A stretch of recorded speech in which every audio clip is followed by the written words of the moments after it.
ગ્રહસ્થનો મતલબ છે જે લોકો હજુ સંસારમાં આવ્યા નથી એની પણ સેવા, જે લોકોએ સંસારની ફરજો પૂરી કરી લીધી છે ને હવે એ આગળની યાત્રા કરી રહ્યા છે એ લોકોની પણ સેવા, અને જે લોકો સંન્યાસ એટલે બધું છોડીને જતા રહ્યા છે ને જે ભિક્ષા માંગીને ખાનારા છે એ લોકોની પણ સેવા. બ્રહ્મચારીઓ ભિક્ષા માંગીને ખાય, વાનપ્રસ્થીઓ ભિક્ષા માંગીને ખાય અને સંન્યાસીઓ પણ ભિક્ષા માંગીને ખાય. આ બધાની જવાબદારી ઉપાડવાનું નામ ગ્રહસ્થ આશ્રમ છે.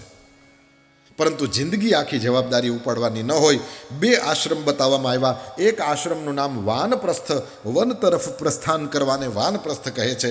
આનો અર્થ છે જંગલમાં જઈને રહેવાની કંઈ જરૂરત નથી, પરંતુ સંસારમાંથી પોતાના મનને ધીરે ધીરે ધીરે બહાર કાઢે. આગળની જનરેશન તૈયાર થઈ ગઈ હોય તો જવાબદારી એને સોંપે. આનું જ નામ વાનપ્રસ્થાશ્રમ. અને પછીથી ઘરના બધા જ નિર્ણયો તમારે કરવાના. હું તમારા સપોર્ટમાં છું. આનું નામ જ સંન્યાસ સમજો. ન્યાસ એટલે છોડી દેવું, સંન્યાસ એટલે બિલકુલ છોડી દેવું, મૂકી દેવાને જ ન્યાસ કહે છે. આવી રીતે આપણે ઘરમાં પણ રહી શકીએ છીએ. કોઈ પણ જગ્યાએ રાગ નહીં, કોઈ પણ જગ્યાએ દ્વેષ નહીં. જો રાગ કર્યો તો પણ વળી પાછો જન્મ લેવો પડશે, જેમ જળભરતને લેવો પડ્યો છે. અને કોઈ પણ જગ્યાએ દ્વેષ કરશો તો પણ ફરીથી જન્મ તો લેવો જ પડશે. માણસ 75થી ઉપરની ઉંમર થઈ જાય એટલે ધીરે ધીરે સંસારમાંથી પોતાના ચિત્તને, સંસારનો દ્વેષ નથી કરવાનો, કારણ કે દ્વેષ કરશો તો એ સંસાર મનમાં રહેશે. સંસાર સાથે રાગ પણ નહીં. જે રાગ કરશે એને પણ સંસાર મનમાં રહેશે.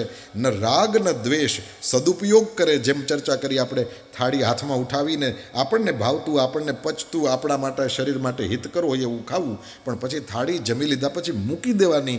આમ સંસારનો સદુપયોગ કરીને મૂકી દો અને પરમાત્માની સાથે વધારે રહેવાની કોશિશ કરો. આને જ સંન્યાસ કહે છે. ભાવ એ છે સતત સંસારમાં રહેવાનું થતું નથી. મારી તમારી પાસે જે સમય, જે સંપત્તિ, જે સદબુદ્ધિ, એ બધી વસ્તુઓ પરમાત્માએ આપી હોય એનો સદુપયોગ કરો, પણ પછી નેકી કર દરિયા મેં ડાલ.